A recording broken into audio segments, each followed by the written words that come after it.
नमस्कार मित्रांनो, आज आपण बघणार आहोत हे दोन वाक्य. या दोन वाक्यांना आपल्याला इंग्रजीमध्ये लिहायचं आहे.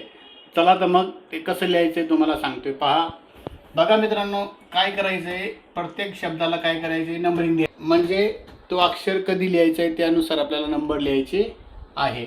बघा, सागरला काय करायचं, 1 नंबर, याला 2 नंबर आणि याला काय करायचं आहे, 3 नंबर. कसं येईल मग, सागर.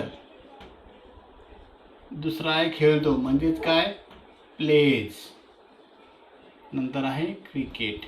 साधा वर्तमान काळाचं वाक्य आहे, म्हणून सागर प्लेज क्रिकेट. आणि दुसरा आहे 1 2 3 आणि 4.